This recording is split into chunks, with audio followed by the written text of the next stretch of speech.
What is going on, everybody? In today's video, I'm going to talk about this guy who basically made his own homemade TRX, rebHELL TRX, out of a 2019 rebHELL.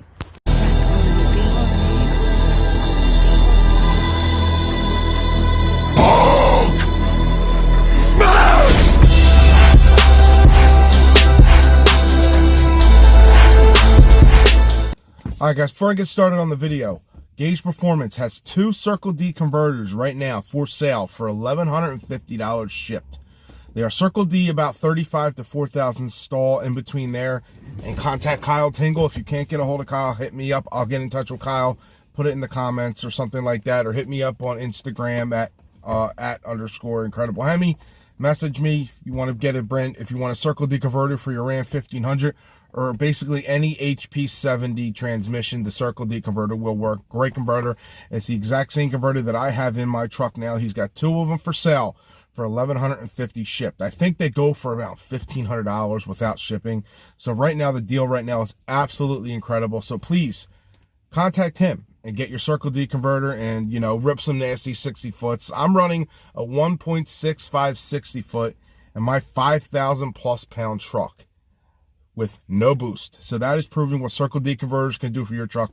So yes, hit him up. Guage Performance is also who you're gonna is what Kyle Tingle owns. So hit up Guage Performance, contact Kyle, do anything you can. Get these converters because these things are gonna go fast. They are putting out phenomenal numbers, and you know what I mean. And you want to go to the drag strip, improve in your 60 foot converters where it's at for the 8-speed. So pick up your Circle D converter, contact Kyle. If you can't get in touch with him, contact me. Let's get started. With our buddy Charles, and he's just built basically a TRX. So that was the goal. That was the goal. All right, well, basically this guy put the HELLCAT motor into a Ram rebHELL. He did it in the 2019, and he did exactly what I basically said most guys are going to probably do when you put a HELLCAT motor in a Ram, even a big truck like that. He took it to the drag strip. The first thing everyone wants to do, because you got a lot of power, and they want to go see how fast they can run on the quarter mile. He did that, and it ran good. It's just heavy. The new rebHELLs are heavy vehicles that has the extra motor, all the extra flow from the red. I'll say that thing pushes over 6,000 pounds easily. So you know what I mean. If you take some weight off of that, put some smaller tires on, even in a four-door, four-wheel drive, and the newer ones, which are a little bit lighter, that thing could be fast. It could be a lot faster than what it ran, and this is what it ran. Truck for maximum performance. His best run of the day was a 1324 at 106 miles an hour on only 8 pounds of boost with a very soft launch, as the truck's running 37-inch tires and it still has the stock front and rear differentials. The truck still has a lot more in it, and Charles is going to continue tuning it to get maximum performance out of it. But later on in the day, we decided that we were going to put the two HELLCAT pigs up against each other, him in his homemade rebHELL TRX and us in our Jeep Grand Cherokee Trackhawk, and we really wanted to put on a good show for everybody. Unfortunately, this is what happened.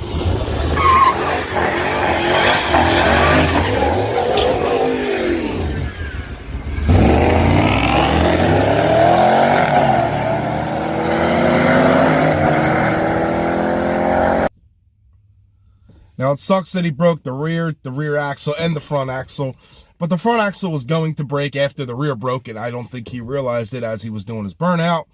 And as he was doing a burnout, he still had it in four-wheel drive. I guess he put it in four-wheel drive, and all the power was to the front, wasn't getting to the rear because it was broken, and obviously that's going to snap. And me, I know what it's like to break shit. I've broken 3 times at, racing my truck. I race my truck religiously. I've been to the track. God, I couldn't only tell you how many passes I have in this truck. I'd probably say, I got to count them up, I'd say about 800. No bullshit, maybe more. I've been racing this truck since 2014 when I got it brand new. I didn't race it much brand new, but I did race it, and anything could break. I broke on much less power than he has, much smaller tires. He's running 37-inch tires, so something's down the brake, and he probably had the stock rear in there. And I broke on the stock rear. I broke on the the Yukon differential. So something's willing to break. If he had the True Track in, which I don't think he upgraded, he probably just kept the stock rear and just put the big tires on, that would have held the power. That has not broken on anybody's yet in the Rams. And Most Performance had the 1,000 horsepower Ram that's running down the drag strip perfectly on that. Jay Greene's got a very high horsepower truck. A lot of guys have very high horsepower Rams running true track, no issues at all, and they all have a lot more power than that Rebel TRX, homemade Rebel TRX. So it does suck that he broke, but I hope the guy figures it out, gets it fixed up, and can, you know, get back to the track and have some fun with it, because, you know, that's all this is about, is having fun. I just hope Ram actually makes, number one thing we all want Ram to really do is make a single cab for a lot of the guys, and me too. I'm thinking if Ram makes a single cab, I may have to get it.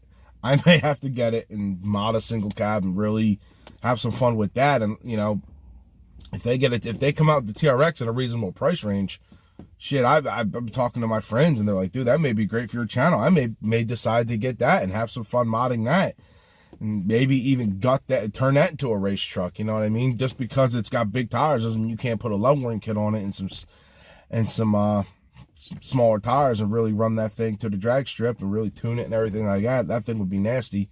But that's here nor there. So please, guys, check that. Check the original. I'm gonna put the link to the original video where I found all this information at in the video description. So check that out so you can watch their entire whole video. Also, this is just me and my impressions on what I think of that guy's build, and I think it's really cool that he did it. It's probably very pricey. The motor alone's 30 grand. The Rebel alone is 55 grand. That's 80 grand. And I don't know what it costs to do the swap and stuff like that. He probably still has the stock transmission in. I would definitely say so. These transmissions have been known to hold very, very good. A lot of power. You know what I mean? Mo's Performance transmission has a built version of this. It doesn't need it. Maybe he does have 1,000 horsepower. So it may hold, it may not. I'm not too sure. But I would like to see more of what is going to happen when this is actually, when the real Ram Rebel TRX is released to the public, price range, stuff like that. And, yeah, and see what kind of rear they put in that thing to hold the power that's going to hold. Because I don't think they're going to just stick a regular Mopar LSD rear in it with, you know, 700 horsepower, big tires, and off-roading capability. You want to be able to hold that, because a lot of guys are going to go off-road with it. A lot of guys are going to go to the drag strip with it. It's going to do both. Even though it's an off-road vehicle, it's no matter what, it's going to happen. If I had it, I would take it to the drag strip stock, and then I would take a weight out of it like I do in this truck. I'd put some racing tires on that thing and see what it does like that. And, you know, with me being a race head and a gear head, I would put more power into it and see what I can get out of it. Because I want to see, you know what I mean? This truck alone, I want to see where I can get my truck. And right now, it's at a 1226 at 109. It's the fastest NA four-wheel drive Ram in the country, and with a 5.7. The only one faster is a two-door, and it's a 392 stroker, and it's not much faster. But I plan on getting this thing in T11s easily in March, and well, hopefully easily. It should be pretty easily with the plans I have coming. Not telling anybody what's going on yet until it is 100% official. So, if you're new to the channel, please like and subscribe, and leave a comment below. Let me know what you think of this thing. I think it was pretty cool what he did. It was like something different, and different is what always I like different, man. I like being different than everyone else. I get comments saying, why don't you just buy a single cab Ram and mod that? Why didn't I just buy a Charger RT or an SRT, a 392? Why are you going to mod a full-size truck? That's stupid. Well, you know what? I say it's to each their own. I I didn't plan on racing this truck when I first bought it. I wanted exactly what this truck was. I didn't have all the money to buy a $60,000 limited Ram.